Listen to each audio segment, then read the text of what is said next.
Firstly यहाँ पर हमारा फर्मेंटेशन ऑफ अल्कोहल या इथेनॉल फर्मेंटेशन, ये कैसे होगा? तो इसको हम ग्लाइकोलिसिस से समझते हैं। जैसे कि यहाँ पर हमारा कोई एक ग्लूकोज का मॉलिक्यूल, जैसे कि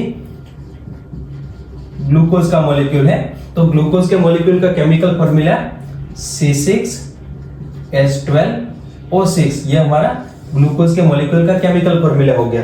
अब ग्लूकोज का ग्लाइकोलिसिस होगा, ग्लूकोज का क्या होगा? ग्लूकोज का होगा, ये ग्लूकोज का होगा ग्लाइकोलिसिस, और ग्लाइकोलिसिस के बाद ये दो पायरुविक एसिड के मॉलिक्यूल बनाएंगे। कितने पायरुविक एसिड के मॉलिक्यूल बनाएंगे? दो। और पायरुविक एसिड के पास आपको पता है 3 कार्बन रहते हैं। इसका केमिकल फॉर्मूला हम लिखने जाए तो CH3COCOOH, ये हमारा पायरुविक एसिड। और पायरुवेट तो आपको पता ही है, इसको पायरुविक एसिड या पायरुवेट बोल सकते हैं। अब यहाँ पर इसके साथ हमको दो और चीजें मिली थी, एक हमारा NADH+H+, और दूसरा हमारा ATP मिले थे। ये NAD में से मिलेगा, NAD में से मिलेगा, और दूसरा यहाँ पर ADP में से, दो ADP में से हमारे दो ATP मिलते थे। ये NADH2 भी दो रहेंगे, तो ये दो हमारे NADH2, दो हमारे NADH2 और दो हमारे ATP, इस तरीके से, और दो हमारे पायरुविक एसिड। इस तरीके से ये हमारा ग्लाइकोलिसिस प्रोसेस। इसके बाद यहाँ पर पायरुविक एसिड, आगे फर्मेंटेशन ऑफ अल्कोहल के अंदर फर्स्टली पायरुविक एसिड, यहाँ पर एक एंजाइम रहेगा जिसको हम बोलेंगे पायरुविक एसिड डीकार्बोक्सिलेज। यहाँ पर एक एंजाइम रहेगा जिसको हम बोलेंगे pyruvic acid decarboxylase, pyruvic acid decarboxylase, यानी कि ये हमारा जो पायरुविक एसिड डीकार्बोक्सिलेज एंजाइम है, तो ये क्या करेगा? ये हमारा एक ऐसा प्रोसेस करेगा जिसको हम बोलेंगे डीकार्बोक्सिलेशन। ये क्या करेगा? कार्बोक्सिलेशन करेगा। इस प्रोसेस को हम बोलेंगे डीकार्बोक्सिलेशन। और डीकार्बोक्सिलेशन करके पायरुविक एसिड में से एक CO2 मॉलिक्यूल रिलीज कर देगा, एक CO2 मॉलिक्यूल यहाँ पर रिलीज हो जाएगा। अब यहाँ पर पायरुविक एसिड के अंदर टोटल कितने कार्बन है? तो 3 कार्बन है। 3 कार्बन में से एक CO2 रिलीज हो जाएगी, यानी कि ये जो हमारा COOH ग्रुप है, इसमें से हाइड्रोजन हम निकाल दे और हाइड्रोजन को ला दे यहाँ पर। जैसे कि इसको हम इस तरीके से समझते हैं, जैसे कि यहाँ पर ये हाइड्रोजन है। अब यहाँ पर इसका स्ट्रक्चर CH3COOH, इस तरीके से हमारा पायरुविक एसिड का स्ट्रक्चर है। अब यहाँ पर ये COOH जो ग्रुप है, इसमें से हाइड्रोजन को हटा के हाइड्रोजन यहाँ पर ला दे, हाइड्रोजन यहाँ पर जो सेकंड वाला कार्बन है इसके ऊपर ला दे, और ये जो CO2 पूरा यहाँ पर ये जो पूरा ग्रुप है इसको हम निकाल दे, तो यहाँ पर ये CO2 निकल गया, और हमारा जो यहाँ पर बन जाएगा CH3CHO, यानी कि ये हमारा एसिटाल्डिहाइड बन जाएगा। तो यहाँ पर हमारा पायरुविक एसिड कन्वर्ट होगा एसिटाल्डिहाइड में,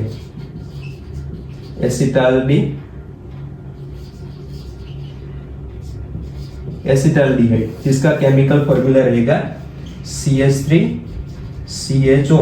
ये हमारा एसिटाल्डिहाइड का केमिकल फॉर्मूला है। तो यहाँ पर क्या प्रोसेस हुआ? यहाँ पर डीकार्बोक्सिलेशन हुआ, और इस कार्बोक्सिलेशन डीकार्बोक्सिलेशन में जिस एंजाइम ने काम किया, कैटालाइज किया ये रिएक्शन को, तो ये हमारा पायरुविक एसिड डीकार्बोक्सिलेज। अब यहाँ पर पायरुविक, इसको थोड़ा सा शॉर्ट करके लिखते हैं तो यहाँ पर जगह बची रहेगी।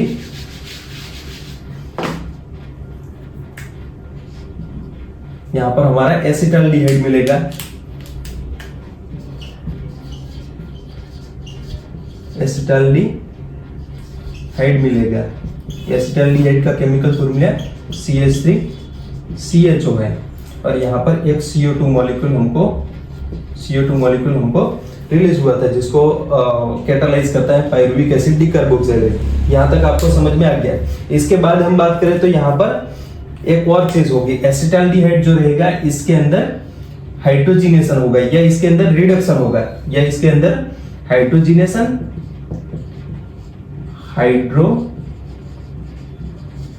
होगा। हाइड्रोजिनेशन यानी कि क्या? तो एडिंग ऑफ H2 मॉलिक्यूल, यहाँ पर एडिंग हाइड्रोजन मॉलिक्यूल का यहाँ पर ऐड होगा, तो इसको हम हाइड्रोजिनेशन बोलेंगे, या इसको इस तरीके से भी हम बोल सकते हैं इसका रिडक्शन हुआ, इसका रिडक्शन क्यों बोल सकते हैं? रिडक्शन क्यों बोल सकते हैं? क्योंकि यहाँ पर हाइड्रोजन ऐड होता है तो इसको हम रिडक्शन बोलते हैं, तो ये रिडक्शन भी इसको हम बोल सकते हैं, हाइड्रोजिनेशन या रिडक्शन। तो ये रिडक्शन होगा, और रिडक्शन में यहाँ पर दो हाइड्रोजन, ये हमारा जो एसिटाल्डिहाइड है इसके अंदर ऐड होगा, और ऐड होगा तो ये कन्वर्ट हो जाएगा इथेनॉल के अंदर। ये कन्वर्ट हो जाएगा किसके अंदर? ये कन्वर्ट हो जाएगा इथेनॉल में। इथेनॉल में, इथेनॉल क्या है? इथेनॉल हमारा एक टाइप का अल्कोहल है, अल्कोहल है, 2 कार्बन वाला अल्कोहल है। तो यहाँ पर CH3 CH2OH ये हमारा अल्कोहल बन गया। ये कैसे बनेगा?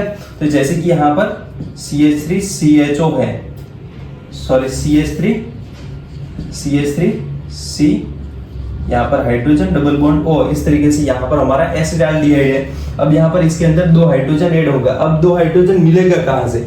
2 हाइड्रोजन यहाँ पर हमारा जो NADH2, 2 हमारे NADH2 के मॉलिक्यूल मिले थे। अब ये 2 NADH2 के मॉलिक्यूल यहाँ पर यूज हो गए।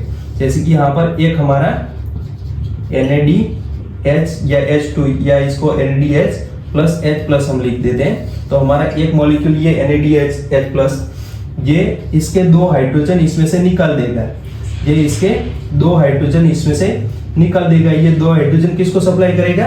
तो एसिटाल्डिहाइड को, और कन्वर्ट करेगा एसिटाल्डिहाइड को इथेनॉल के अंदर। जैसे कि यहाँ पर 2 हाइड्रोजन इसके ऊपर हम ला देते हैं, जैसे कि 2 हाइड्रोजन ला देते हैं, तो ये 2 हाइड्रोजन, एक हाइड्रोजन जैसे कि यहाँ पर हमारा डबल बॉन्ड था ये ब्रेक हो जाएगा और ऑक्सीजन के ऊपर चला जाएगा, और दूसरा हमारा जो हाइड्रोजन रहेगा ये हमारा डायरेक्टली कार्बन के ऊपर, ये हमारा जो C1 कार्बन है इसके ऊपर आ जाएगा।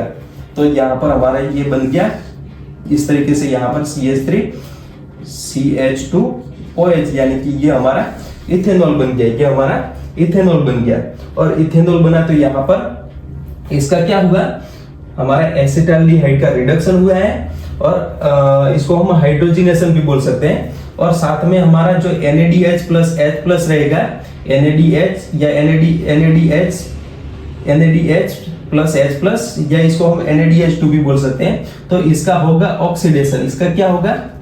इसका होगा ऑक्सीडेशन। इसमें से हाइड्रोजन निकलना है, यानी कि इसका ऑक्सीडेशन होना। ऑक्सीडेशन होने के लिए क्या होना जरूरी है? या तो ऑक्सीजन ऐड होना या हाइड्रोजन का निकल जाना। इसके अलावा भी जैसे कि ऑक्सीडेशन नंबर बढ़ना, इलेक्ट्रॉन निकल जाना, तो ये जो सारी प्रोसेस हमारे ऑक्सीडेशन की रहेगी। अब ये NADH2 कन्वर्ट हो जाएगा NAD में। NAD में ये हमारा क्या है? ये हमारा NADH2 जो है ये हमारा रिड्यूसिंग एजेंट है। रिड्यूसिंग एजेंट है तो इसका क्या होगा? इसका होगा ऑक्सीडेशन, और ये फिर से हमारा ये जो ग्लूकोज है, ग्लूकोज के पायरुविक एसिड में कन्वर्ट होने के दौरान ये फिर से इसका हाइड्रोजिनेशन होने वाला है, यानी कि NAD फिर से हमारा ये जो पूरा साइकिल है इसके लिए प्रिपेयर हो जाएगा। तो ये आपको पूरा समझ में आ गया होगा। अब यहाँ पर हमारा जो एंजाइम काम करेगा, इस एंजाइम को हम बोलेंगे रिडक्शन के लिए हमारा जो एंजाइम काम करेगा इसको हम बोलेंगे इथेनॉल डिहाइड्रोजिनेज। इसको हम बोलेंगे इथेनॉल डिहाइड्रोजिनेज। इथेनॉल डिहाइड्रोजिनेज, ये आपको एंजाइम के नाम दोनों याद रखने हैं, पायरुविक एसिड डिकार्बोक्सिलेज और इथेनॉल डिहाइड्रोजिनेज। तो इस तरीके से यहाँ पर हमारा ये इथेनॉल फर्मेंटेशन होगा, और ये किस में होगा? तो in some bacteria, in some bacteria and yeast जो एक टाइप की फंजी रहती है, इसके अंदर क्या होगा? हमारा फर्मेंटेशन ऑफ अल्कोहल होगा। इसको हम बाद में भी थोड़ा सा समझते हैं, क्योंकि हमारे जो कई सारे बेवरेजेस वगैरह रहते हैं तो इसके अंदर हमारा अल्कोहल प्रेजेंट रहता है। तो ये अल्कोहल किस तरीके से ईस्ट के अंदर इथेनॉल किस तरीके से बनेगा ये हम देखते हैं। बट ये हमारा हो गया फर्मेंटेशन ऑफ अल्कोहल या फर्मेंटेशन ऑफ इथेनॉल। ये आपको पूरा अच्छी तरीके से समझ लेना है।